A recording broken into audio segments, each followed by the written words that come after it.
Hello students, today will talk about square root of a complex number. तो अगर आपको कोई complex number a plus iota b की form में given है तो how to find out its square root. Okay, तो let us suppose मेरे पास एक कम्प्लेक्स नंबर गिवन है z is equals to a plus iota b, और मुझे क्या पता करना है, under root z which is equals to under root of a plus iota b। Okay, let us suppose z is equals to a plus iota b given है और मुझे उसका अंडर रूट पता करना है which is equals to under root of a plus iota b। तो what we'll assume let under root of a plus iota b is equals to x plus iota y। Okay, तो अगर ये चीज़ करके मैं x और y की values निकाल लूँ तो then I will be able to find out the square root of a complex number. तो squaring both sides a plus iota b will be equals to x plus iota y का whole square. तो this will be equals to x square plus iota square y square plus 2xy iota. तो now this thing will be x square minus y square plus 2xy iota as equals to a plus iota b। Okay, तो यही चीज़ होगी। तो इसमें एक real part है, एक imaginary part है, इसमें एक रियल पार्ट है, एक इमेजिनरी पार्ट है। ओके, तो मतलब मैंने आपको बताया था कम्प्लेक्स नंबर्स दोनों कब बराबर होंगे, when real part will be equals to real part, imaginary part will be equals to imaginary part. तो दैट मीन्स फर्स्ट इक्वेशन क्या बन जाएगी, x square minus y square is equals to a. Second equation क्या बन जाएगी, 2xy is equals to b. Okay, तो दो variables हैं और दो ही आपके पास क्या मिल गई, आपको इक्वेशंस मिल गई। तो means you will be able to solve both. आप यहाँ से किसी x या एक y की वैल्यू उठा के x square minus y square is equals to a में रखो और आपके पास x और y की वैल्यूज़ आ जाएंगी। दैट x एंड y की वैल्यूज़ को आपको यहाँ पे जब सब्सटीट्यूट करोगे तो you will be able to find out the square root of a complex number. Okay, so this is how to find the square root in this case. तो एक एग्जांपल से लेके चलते हैं। लेट अस सपोज मेरे पास एक complex number है z is equals to 5 plus 12 iota, find its square root. Okay, find the square root of a complex number if z is equals to 5 plus 12 iota. Okay, तो इसका square root हमने पता करना है। Now in order to find out its under root, तो मैंने आपको बताया क्या करना है आपने, let under root of 5 plus 12 iota is equals to x plus iota y. This implies 5 plus 12 iota will be equals to x plus iota y का whole square which is equals to x square minus y square plus 2xy iota. ये चीज़ है। तो यहाँ से हमें दो equations मिलेंगी, real part is equals to real part, तो x square minus y square is equals to 5 and 2xy is equals to 12. This implies xy is equals to 6 and y is equals to 6 upon x। यही चीज़ बन जाएगी। तो y की value अगर मैं यहाँ पे सब्सटीट्यूट कर दूँ तो क्या बनेगा, x square minus 36 upon x square is equals to 5। तो x raise to the power 4 minus 36 is equals to 5x square. This implies x raise to the power 4 minus 5x square minus 36 is equals to 0। तो इस चीज़ को solve करने के लिए आपको क्या assume करना पड़ेगा, लेट एक्स स्क्वायर भी इक्वल्स टू अल्फ़ा। तो alpha square minus 5 alpha minus 36 is equals to 0। तो ये कौन सी बन गई, क्वाड्रेटिक। तो क्वाड्रेटिक के हम रूट्स बना के उसे सॉल्व कर सकते हैं। तो alpha square minus 9 alpha plus 4 alpha minus 36 is equals to 0। तो alpha minus 9 alpha plus 4 is equals to 0। तो either alpha is equals to 9 और alpha is equals to minus 4। तो मतलब either x square is equals to 3 और x square is equals to minus 4। क्या x square कभी minus 4 हो सकता है? बिल्कुल नहीं हो सकता, बिकॉज अगर एक्स स्क्वायर अगर माइनस 4 होगा तो हमें पता है कि that will not be a real number. किसी रियल नंबर के स्क्वायर को हम नेगेटिव नहीं लिख सकते, तो दिस विल बी कैंसल्ड। तो x is equals to plus minus 3। Okay, तो x square is equals to 9, sorry x square is equals to 9 and x is equals to plus minus 3 will be our answer. तो second equation क्या given है हमें, y की value क्या है, y depends upon x, तो this is 6 upon x। तो y will be equals to 6 upon plus minus 6 upon 3, तो that will be plus minus 2। Okay, if x is equals to, answers क्या आएंगे, if x is equals to 2, y is equals to 2। okay, if x is equals to 3, minus 2, if x is equals to, x is equals to 3, y is equals to 2, and if x is equals to minus 3, y is equals to -2। तो दो under roots आएंगे, एक तो क्या आएगा 3 + 2 iota and -3 - 2 iota. तो these two complex numbers will be our answer. Okay, तो इस तरह से आप किसी भी एक कम्प्लेक्स नंबर का अंडर रूट पता कर सकते हो। ओके, तो एक बार रिवाइज कर लेते हैं कि कैसे किया हमने। आपने क्या अज्यूम करना है कि लेट 5 + 12 आयोटा का under root is equals to x + iota y। तो squaring both sides 5 + 12 iota is equals to x + iota y का whole square which becomes x² - y² + 2xy iota.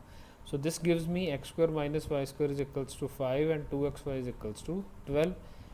तो xy is equals to 6, तो y becomes 6/x। तो 6/x की value जब आप यहाँ पे y में सब्सटीट्यूट करोगे तो ये आपके पास एक 4th डिग्री की इक्वेशन आएगी, और x² is equals to alpha put करने पे ये आपको एक क्वाड्रेटिक दिखेगी। क्वाड्रेटिक के मेरे पास दो रूट्स आए, first root was alpha is equals to 9 and second was alpha is equals to -4। Alpha equals to -4 मैंने रिजेक्ट कर दिया बिकॉज स्क्वायर कभी भी नेगेटिव नहीं होगा।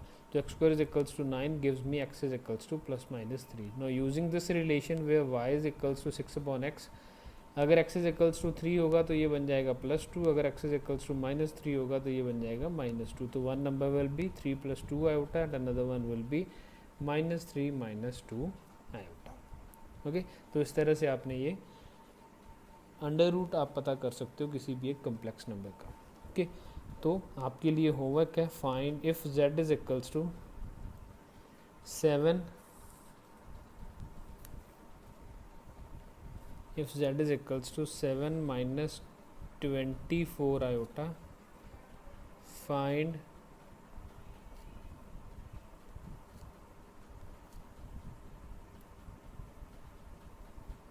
find under root of complex number। if z is equals to 7 - 24 iota, find under root of this complex number। Okay, तो ये आपने खुद करना है। एग्जाम्पल के तौर पे हम एक और कम्प्लेक्स क्वेश्चन करेंगे जिसमें हमने under root of a complex number पता करना है।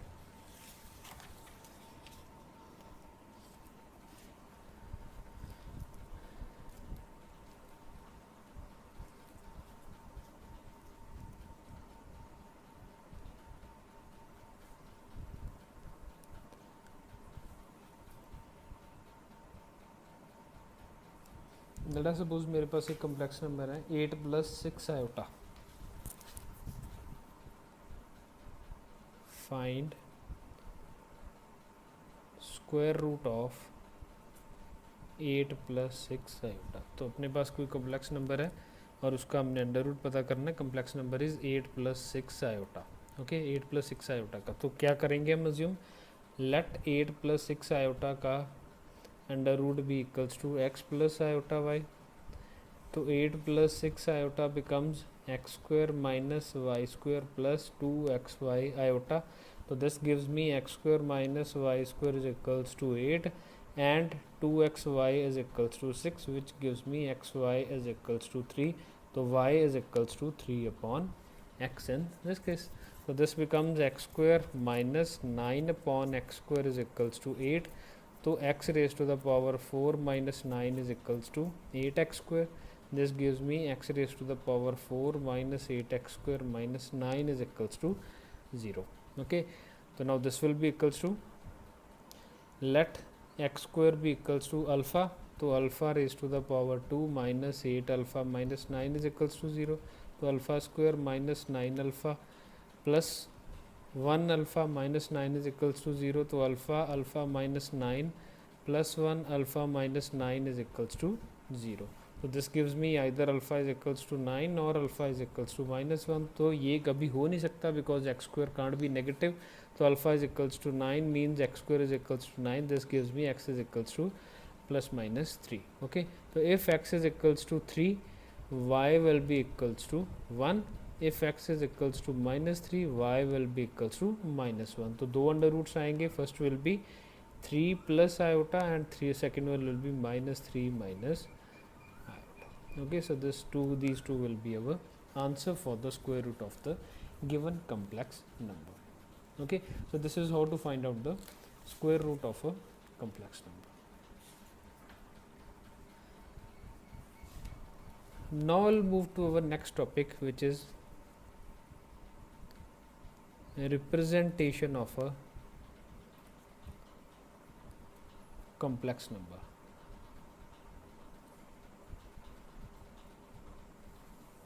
Representation of a complex number. Okay.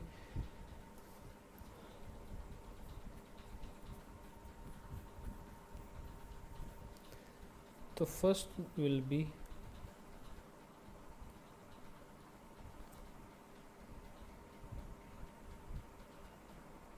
Geometrical representation, जिसे हम क्या नाम देंगे, आर्गन्स प्लेन. ओके, तो first will be geometrical representation, जिसे हम क्या नाम देंगे, आर्गन्स प्लेन.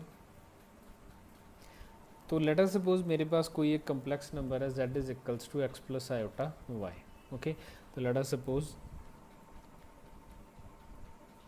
मेरे पास एक कम्प्लेक्स नंबर है z is equals to x plus iota y. तो every z represents a particular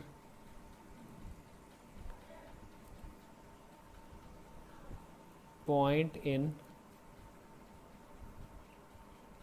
Argand's plane, or we can write it as Gaussian's plane. Okay, तो दो नाम है, Gaussian plane या Argand's plane. तो z is equals to x plus iota y Argand's plane में या Gaussian plane में एक यूनिक पॉइंट को रिप्रेजेंट करता है, which is x comma y over here. Okay, तो मतलब ये क्या है, गॉशियन प्लेन या आर्गन्स प्लेन बिल्कुल आपको कार्टेशियन कोऑर्डिनेट सिस्टम की तरह दिखेगा, जिसमें एक एक्स एक्सिस होगी, जिसमें एक वाई एक्सिस होगी.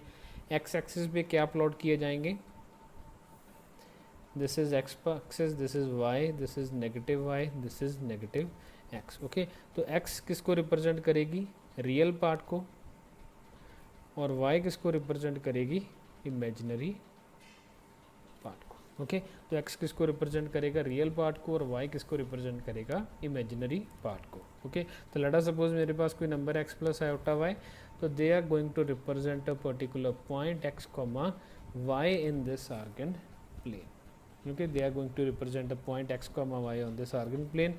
x कॉमा y पॉइंट का आपको कार्टेशियन सिस्टम में पता होगा कि अगर कोई point x comma y, that means it's distance traced over x axis is x, और ये डिस्टेंस क्या होगा, y होगा. x एक्सिस पे वो कितना डिस्टेंस ट्रेवल करेगा x, और y एक्सिस पे कितना डिस्टेंस ट्रेवल करेगा वो y. अगर हम ओरिजिन से o से उसका डिस्टेंस देखें तो that will be under root of x square plus y square. तो under root of x square plus y square will be its distance from the origin of that particular complex number. Okay, तो यहाँ पे थोड़ी सी एक दो important observation है. First important observation,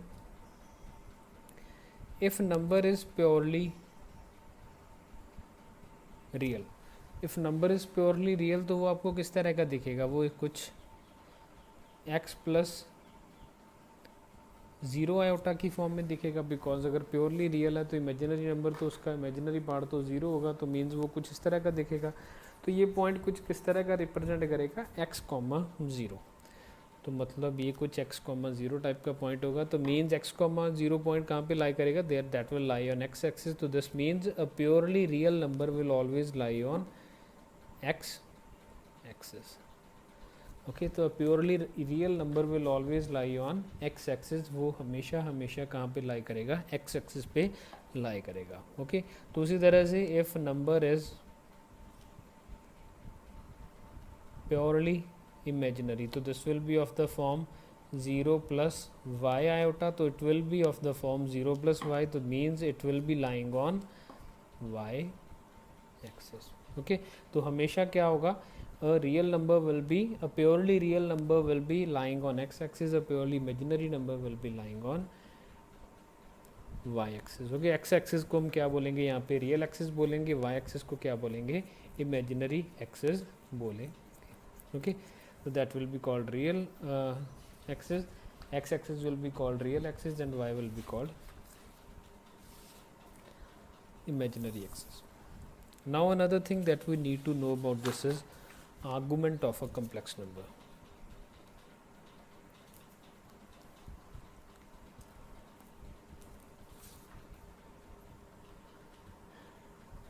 So let us suppose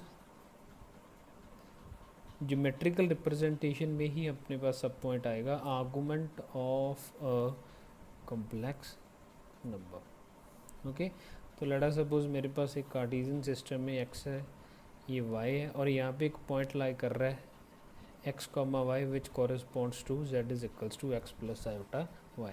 Z is equals to x plus वाईटा को corresponding एक point x comma y that lies on this plane. Let this be O, let this be point P. Okay, now there is this length is x, this length is y, so there is some angle made by OP with x axis, positive x axis. This angle theta is called argument of a complex number. Okay, so angle theta is called argument, दूसरा नाम होता है इसका amplitude of अ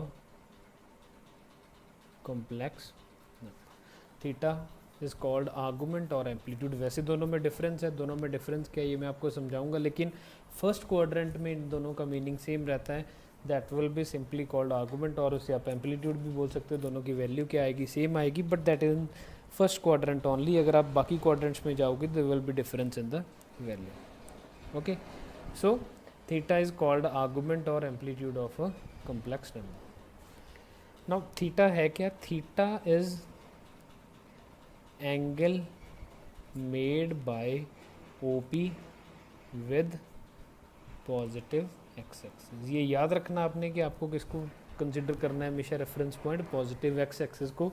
आपने ये देखना है कि पॉजिटिव एक्स एक्सिस से ये डिस्टेंस कितना है। ओके, पॉजिटिव एक्स एक्सिस से ही आपको डिस्टेंस देखना पड़ेगा। आपने नेगेटिव या वाई या पॉजिटिव नेगेटिव एक्स से डिस्टेंस ये नहीं देखना। ओके,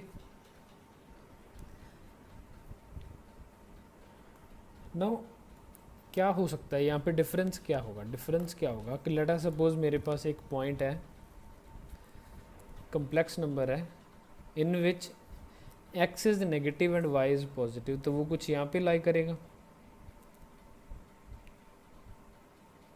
ओके, तो that will be lying somewhat over here. No, what is its angle made with positive x axis? अगर आप यहाँ से देखोगे ये एंगल तो किसके साथ बन रहा है इसका, ये एंगल तो बन रहा है नेगेटिव एक्स एक्सिस के साथ। तो हमें किससे एंगल बनाना है? पॉजिटिव एक्स एक्सिस के साथ। तो पॉजिटिव एक्स एक्सिस के साथ एंगल कौन सा बनेगा? ये वाला। तो आर्गुमेंट क्या बन जाएगा? This angle. हम इसे ये वाला एंगल नहीं बोलेंगे, हम इसे कौन सा एंगल बोलेंगे? ये वाला एंगल कंसिडर करेंगे। ओके, उसी तरह से अगर कोई नंबर यहाँ पे लाई कर रहा है, मतलब उसमें x नेगेटिव है, y भी क्या है, नेगेटिव है, तो नंबर ऑब्वियसली यहाँ पे आएगा, थर्ड क्वाड्रेंट आएगा, because in third quadrant x is negative, y is negative. तो मान लीजिए ये कुछ x कॉमा y है, तो अब इसका नेगेटिव एक्स एक्सिस के साथ तो एंगल ये बन रहा है, लेकिन पॉजिटिव एक्स एक्सिस के साथ दो एंगल्स बन रहे हैं, कि ये वाला एंगल बन रहा है और ये वाला एंगल बन रहा है। तो हम कौन सा कंसिडर कर सकते हैं? हम दोनों एंगल कंसिडर कर सकते हैं। ओके, और उसी तरह से फोर्थ क्वाड्रेंट में अगर कोई नंबर बैठा है, यानी कि x पॉजिटिव है, y नेगेटिव है, तो it's angle with positive x axis ये भी बन सकता है और ये वाला भी बन सकता है। ओके, तो अब चारों केसेस में हो क्या रहा है? अगर मैं देखूं in triangle OPA, in triangle OPA, what will be the value of tan theta? Tan theta will be equals to y upon x. So this implies theta will be equals to tan inverse y upon x. तो theta will be equals to tan inverse y upon x। अब ये किसी पे depend नहीं करेगा कि हम कौन से क्वाड्रेंट में हैं। ओके, तो मतलब अगर आपको क्या चाहिए, अगर आपको सिंपल आर्गूमेंट चाहिए, अगर आप चाहते हो कि आपको आर्गूमेंट पता चल जाए, आपको एंगल पता चल जाए, तो आपने सिंपली क्या करना है,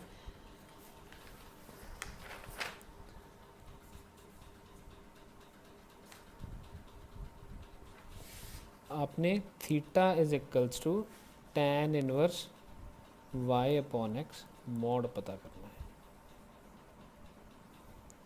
ओके, आपने क्या पता करना है? Theta is equals to tan inverse y upon x पता करना है, मॉड पता करना है। मॉड पता करने से आपके पास क्या आ जाएगा? हमेशा थीटा पता चल जाएगा। ओके, तो लेट अस सपोज मेरे पास z is equals to 1 plus root 3 iota है, दूसरा मेरे पास z is equals to -1 plus root 3 iota है, तीसरा मेरे पास z is equals to -1 minus root three iota है, और फोर्थ मेरे पास z is equals to 1 minus root three iota है। ओके, तो आपको पता होगा कि ये किस में क्वाड्रेंट में लाई करेगा, फर्स्ट में, ये किस क्वाड्रेंट में लाई करेगा, सेकंड में, थर्ड में और फोर्थ में। ओके, तो ये कुछ इस तरह के नंबर्स होंगे। This will be lying somewhat over here first, this will B second, this will B third and this will B fourth होगा। ओके, तो इस तरह से कुछ लाई करेगा। अब फर्स्ट के लिए थीटा क्या होगा, दिस, सेकंड के लिए थीटा क्या होगा, ये वाली चीज़, थर्ड के लिए थीटा क्या होगा, ये वाली चीज़, एंड फोर्थ के लिए थीटा क्या होगा, ये वाली चीज़। मैं सिर्फ अभी थीटा की बात कर रहा हूँ, मैं आपको ये नहीं बता रहा कि आपने पॉजिटिव एक्स एक्सिस के साथ एंगल कंसिडर करना है, वो कैसे बनेगा। सिंपल जो हमें कैलकुलेशन से मिलेगा, मैं आपको वो समझाने की कोशिश कर रहा हूँ। ओके, तो for first tan theta y upon x mod will be equals to tan theta और tan inverse of root three, तो means it will be 60 degree, है कि नहीं। अगर मैं सेकंड में देखूं तो tan inverse y upon x, तो which will be equals to tan inverse root three, mod है तो दोबारा रूट थ्री बन जाएगा, तो ये भी 60 डिग्री। थर्ड के लिए भी कितना बन जाएगा, 60 डिग्री। फोर्थ के लिए भी कितना बन जाएगा, 60 डिग्री। अब थीटा जो उसका कॉरस्पॉन्डिंग एक्स एक्स के साथ एंगल बन रहा है, वो तो कितना आ रहा है, हर के केस के लिए 60 डिग्री आ रहा है, 60 degree, 60 degree, 60 degree and 60 degree. लेकिन हमें कौन सा एंगल पता करना है, हमें एंगल पता करना है that is made with positive x axis. Okay, तो let us suppose this is theta, this is theta, this is theta and this is theta. तो अब फर्स्ट क्वाड्रेंट में हैं हम, तो सिंपल अगर मैं कहूँ प्रिंसिपल आर्गूमेंट, प्रिंसिपल आर्गूमेंट क्या होता है, प्रिंसिपल आर्गूमेंट होता है if theta lies between minus pi to pi. Simple अगर वो कहाँ से कहाँ लाई करे, माइनस पाई टू लाई करे, तो हम उसे क्या बोलेंगे, प्रिंसिपल आर्गूमेंट बोलेंगे। और इसे हम कैसे रिप्रेजेंट करेंगे, अल्फ़ा से रिप्रेजेंट करेंगे। ओके, हम इसे किसे रिप्रेजेंट करेंगे, अल्फ़ा से रिप्रेजेंट करेंगे। तो थीटा आप एक बार पढ़ लीजिए, आर्गूमेंट है, argument is simply tan inverse y upon x. Principal argument की कैसे वैल्यूज़ आपने कैलकुलेट करनी है, how we need to, how will we working to make them between minus pi to pi, ये हम नेक्स्ट लेक्चर में पढ़ेंगे। Thank you.